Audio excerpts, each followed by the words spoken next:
philosophy why the testing is needed, why the testing is important. Right? So, in the last lecture, we have started an introduction of VLSI testing,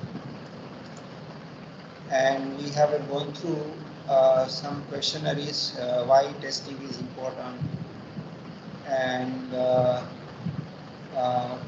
why uh, why testing is so much important, right? So we have covered up to this, and now let me continue with this slide.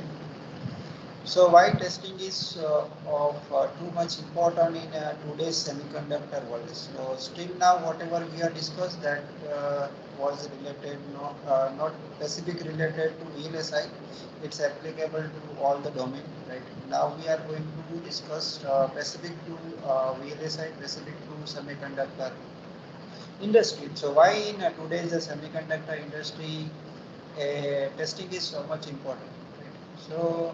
Uh, so in early days, the design had all the glamorous and testing was considered to be a dirty job, but now it's an essential, right? Now it's not a extra things we are providing in a product, but it is an essential part in the testing in a design. Okay. So even if we see the cost of silicon manufacturing and cost required for the testing the component is comparable nowadays. Even I can say if I can extend this graph up to the 2021, then you will find the cost of testing is more than the cost of to manufacture the silicon manufacturing. So this is taken from the IRTS. So also you can search in IRTS where you will find latest research in a VLSI domain. So it is a roadmap of semiconductor, right? So where you will get a latest research in a semiconductor domain. So also you have to go through this once of this IRTS roadmap, right? Once you search in a Google by writing the IRTS 2020, you will get the roadmap of semiconductor industry. Where standing currently as semiconductor industries, you will get an idea. Now, testing and verification in current scenario in VLSI design. While the silicon capacity continue to increase along the Moore's law. So all knows what is the Moore's law. So Moore's Gordon, the scientists have that given a prediction in early 1965. He given one statement: semiconductor industry will grow in every 18 months. Number of transistor in a single design, a single chip will double.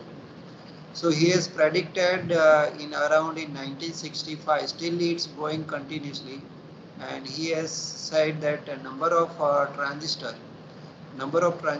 in a single IC will double in every 18 months, right?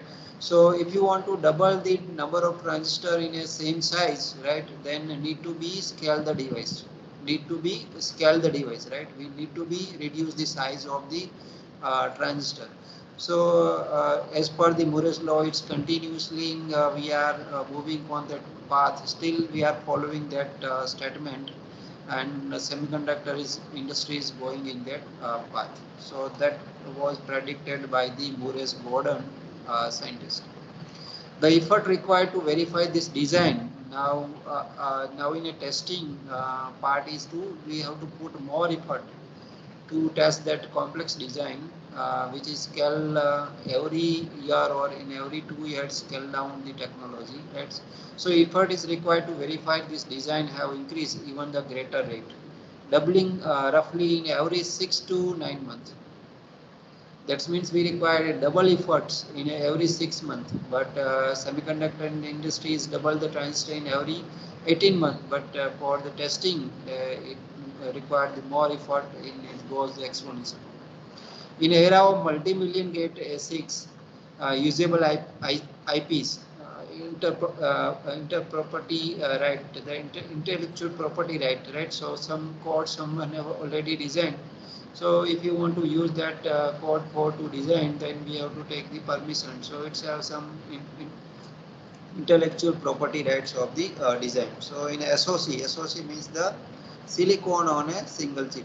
In that era, right, in this era, required a 70% of total effort consumed by the verification and testing. So whatever the total effort required to develop the IC, out of that 70% efforts are required in a testing and verification part. In a 30% that other tasks like to design, then physical design and everything is comes in a 30% of part, and 70% part is for only as testing and verifications. So number of verification, validation, testing engineer is 3, the number of RTL design engineers. So if you can see in any company structure, then you will find the number of verification engineers are the 3 times compared to the number of designer engineers. Right? So in terms of the job opportunity, verification and testing is a very good field. So if you want to go in a verification, require the fundamental of the system Verilog or the language, right? That is a requirement, and another requirement is to know the digital fundamental well, because everything need to be verified based on the specification. So you should know based on the specification what types of test pattern if I applied I will get the more bugs. Ultimate task of any verification or testing engineer is to find out the bugs with a minimum number of test pattern. That is the goal, right? So if you can find the 100 bugs in a 50 test pattern, then it's good, and someone will find the same 100 fault using the 70 test pattern, right? So you will save the time to run the test pattern in the design. So that is the intelligence required in the verification domain.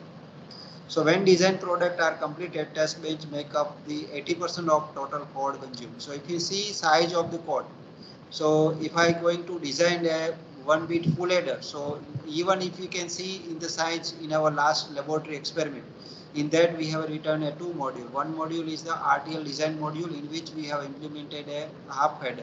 And to implement the half header, we required the code size is very small. And even if we required only the 2 sentence, one is the assign y is equal to a and b, and another is assign that sum is equal to ax or b, that is enough, right? So that is implementation of the, or that is called an RTL design, right? Now if you see it's a top level module, means it's a test bench. So in a test bench we need to be write all the stimulus, all the possible combination will have to be applied for the exhaustive testing. So even if you see the size of code for the RTL design and size of the code for the test bench program, so test bench program contain the 80% size in total size of the programming. So only in a 20% in RTL design and 80% size for only for the testing. So testing code, that's why system Verilog is required in a testing, because it is a class based language, and in class based it will make more simpler in programming, and size or length of the program it will be reduced. So system Verilog is that's why it's widely used in a verifications. So most of job opening in India in these fields, and design hub is Ahmedabad. Gujarat is now going to be a design hub for the wheelless industry. More than the 5 to 10 company are now in Ahmedabad itself, right? So verification hub is Ahmedabad, and if you want to see different company in India which are working on the wheelless domain, I have put one link. You can see it is edaindia.com ASIC companies. So from this side you will get a list of company working in this VLSI domain, right? Any questions so far? Okay. Then next question is when to test. We have covered the question is why testing, right? Now next question is when to test, right? Uh, when to test means we know VLSI design flow.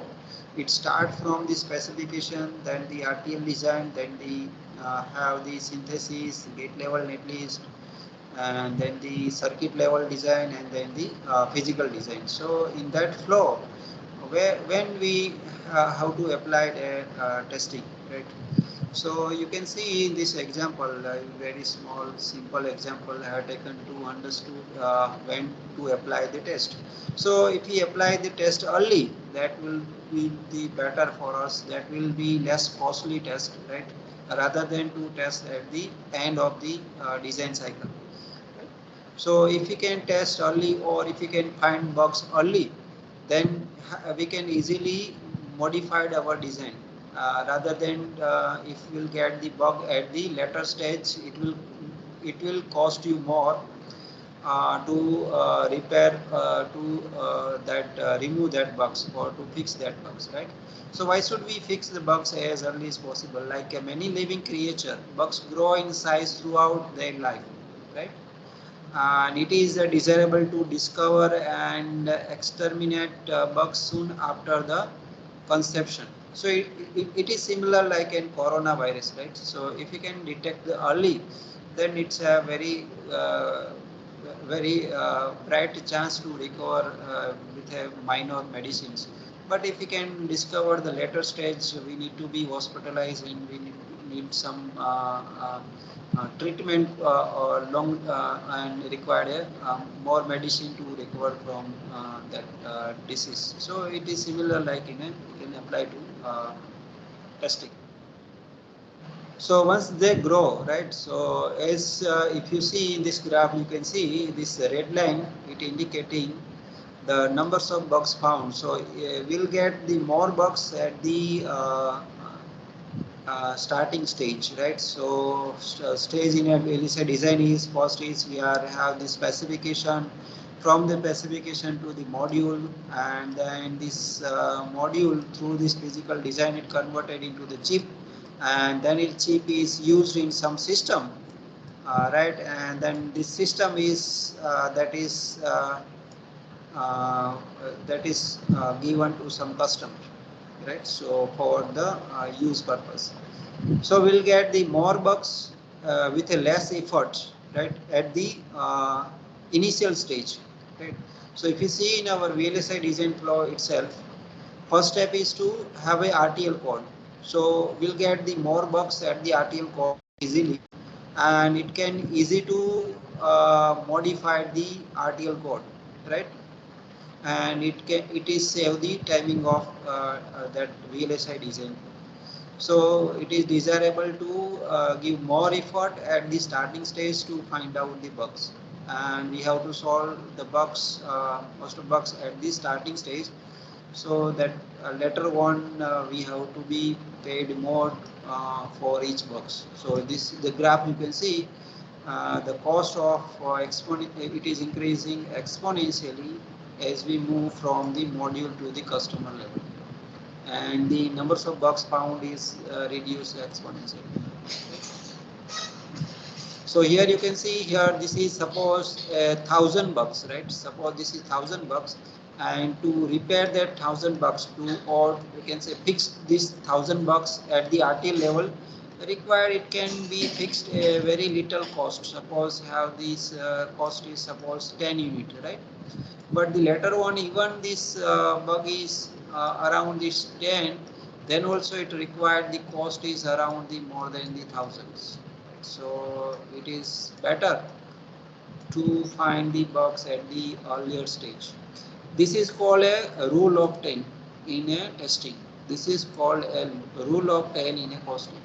So it costs 10 times more to test the device as we move higher level in the product manufacturing process.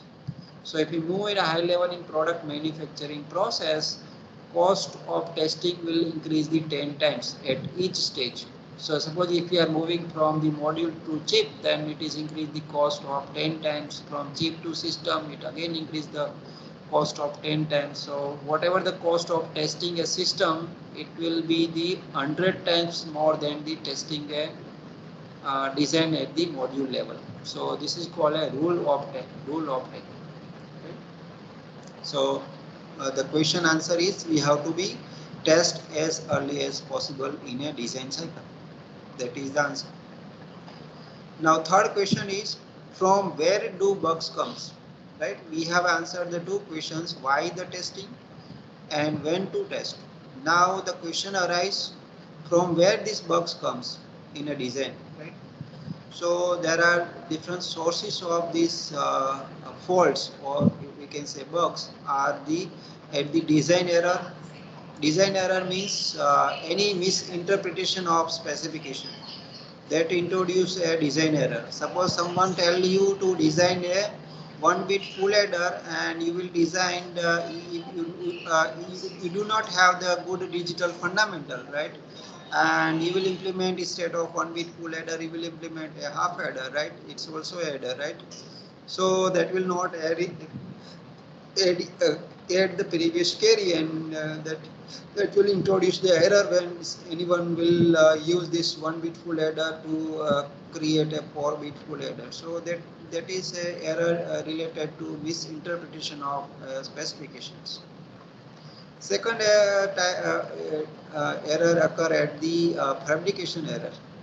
So by selecting the wrong component in fabrications, or interconnect wiring, sometimes wiring is short if it's not follow the DRC rules, right? So design rule checking. So may sometimes two metal line will short, or sometimes will happen the signal wire or metal line will short with the supply, or signal metal line will short with the ground line. So these are the some fabrication error. Then it introduced the fabrication defects, right? So imperfect process variations. So due to that process variation means that variation in the that size of the metal line, and variation in that. So it is some process variation, and due to that also uh, it introduced some defects in the design, and the defect is have the fault at the, it can look at the fault at the design level. And some are the physical failure during the lifetime of the system, right? Some system is designed such a way that it work only for it have some lifetime. So after that, after the use of that hours or days, it will be fail. So that is some lifetimes have to of any device, so it will fail after that time duration. So that is also have the source of bug. So if you can see level of testing, it start with the architecture. It is correctly that interpreted architecture or not. Then the behavioral level, right? So it create this architecture into the different module, and then that behavioral level will implement using the RTL, using this Verilog or the VHDL code. So here it is an RTL design in terms of code. Then the synthesize tool will convert the design into the gate level netlist. Then gate into the lower level abstraction is the transistor level netlist, right? So these are the level of the testing, right? So if you can find the bugs at the architectural level, it will cost less compared to finding the bugs at the later stage, like the behavior level, RTL level, like that. So similarly, if you can find the bugs at the RTL level, will cost less compared to the finding bugs at the physical design level. So in a verification, here it is widely used the verification in this domain, right? So it verified the functionality of the design. So this is goes to the verification domain. Once is correctly verified, then and then it passed to the then and then it convert into the gate level netlist, right? So here is most of efforts it's applied at the functional verifications.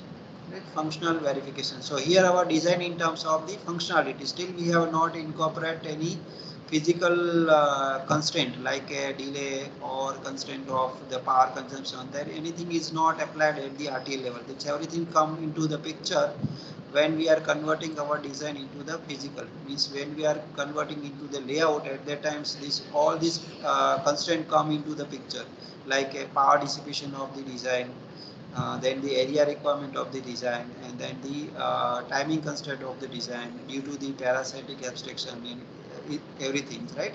So at the RTL level, that constraint we cannot be verified, right? So just we can verify only the functionality.